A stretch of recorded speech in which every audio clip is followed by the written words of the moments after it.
Hi hello welcome back to Rainbow Mirror. ഞാൻ ഇന്നിവിടെ വന്നിരിക്കുന്നത് കുക്കറിൽ എളുപ്പത്തിലും സിമ്പിളുമായിട്ട് എങ്ങനെ ഒരു തേങ്ങാച്ചോറ് ഉണ്ടാക്കാം എന്നുള്ള റെസിപ്പിയുമായിട്ടാണ്.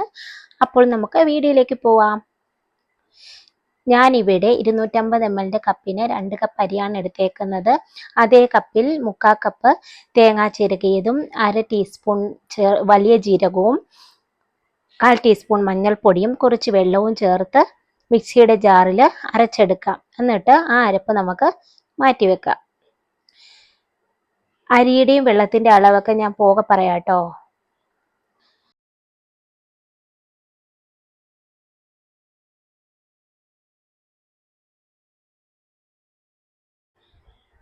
കുക്കർ അടുപ്പത്ത് വെച്ച് ചൂടായി വരുമ്പോൾ അതിലേക്ക് 3 ടേബിൾ സ്പൂൺ വെളിച്ചെണ്ണ ചേർക്കുക.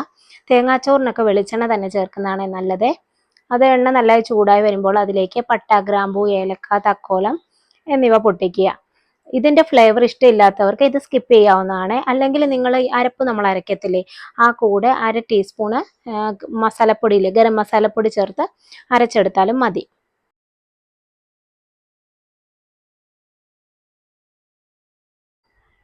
ഇത് മൂത്ത് വരുമ്പോൾ ഇതിലേക്ക് 2-3 അല്ലി ചെറുള്ളി അരിഞ്ഞത് ചേർത്ത് മൂപ്പിച്ചെടുക്കുക. അത് മൂത്ത് ചുവന്ന് വരുമ്പോഴത്തേക്കും അതിലേക്ക് ഒരു ചെറിയ കഷ്ണം ഇഞ്ചി ചതച്ചത് ചേർത്ത് പച്ചമണം മാറുവോളം മൂപ്പിച്ചെടുക്കണം. അതും മൂത്ത് വരുമ്പോൾ അതിലേക്ക് കറിവേപ്പില ചേർക്കുക.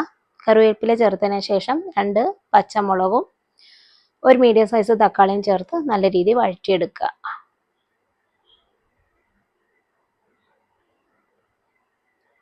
ഇത് നന്നായി നല്ല രീതിയിൽ ചുമക്ക പാകം ആകുമ്പോഴത്തേക്കും അതിലേക്ക് 1/2 ടീസ്പൂൺ മല്ലിപ്പൊടി ചേർക്കണം.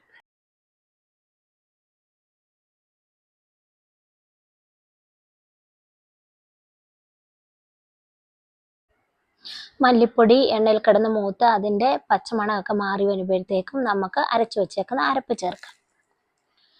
അരപ്പ് ചേർത്തിട്ട് അതിലേക്ക് നമുക്ക് വെള്ളവും കൂടി ചേർക്കാം.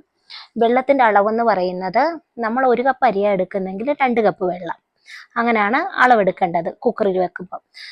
ഞാനിപ്പം 2 കപ്പ് അരിയാണ് എടുത്തേക്കുന്നത്, അപ്പം 4 കപ്പ് വെള്ളം ചേർത്തിട്ടുണ്ട്. അതിനുശേഷം ഉപ്പും ചേർത്ത് അരിയും കഴുകിയിട്ട് ചെറുതായി ഒന്ന് ഇളക്കിയിട്ട് കുക്കർ അടച്ചു വെച്ച് വിസിൽ വരുന്നിടം വരെ നമുക്ക് വെയിറ്റ് ചെയ്യാം.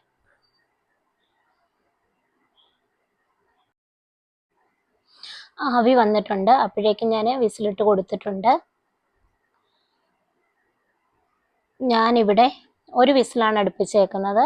ഓരോ കുക്കറിൻ്റെ പാകത്തിനനുസരിച്ചും നിങ്ങൾക്ക് അരിയുടെ വേവിനനുസരിച്ചും വിസിലടുപ്പിക്കാവുന്നതാണ്. 1-2 വിസിലടുപ്പിക്കുന്നതിൽ കുഴപ്പമൊന്നുമില്ല. വിസിൽ വന്ന ശേഷം തീ ഓഫ് ചെയ്ത് അരമണിക്കൂർ മാറ്റി വെക്കുക. കുക്കറിൻ്റെ പ്രഷറെല്ലാം പോയതിന് ശേഷം നമുക്കിത് തുറന്നു നോക്കാം. അപ്പോഴേക്കും ഇത് നല്ല രീതിയിൽ പാകമായിട്ടുണ്ട്. അടിയിലൊന്നും പിടിച്ചിട്ടില്ല, കുഴവൊന്നും ആയിട്ടില്ല, വെള്ളമൊന്നുമില്ല, നല്ല വറ്റി എല്ലാ തരത്തിലും നല്ല രീതിയിൽ പാകത്തിനായിട്ടുണ്ട്. അങ്ങനെ നമ്മുടെ ഈസി ആയിട്ടുള്ള കുക്കർ തേങ്ങാച്ചോറ് റെഡി ആയിട്ടുണ്ട്. അപ്പോൾ നിങ്ങൾക്ക് എൻ്റെ വീഡിയോ ഇഷ്ടമാവുകയാണെങ്കിൽ എല്ലാവരും ലൈക്ക് ചെയ്യുകയും കമൻറ്റ് ചെയ്യുകയും ചെയ്യണേ.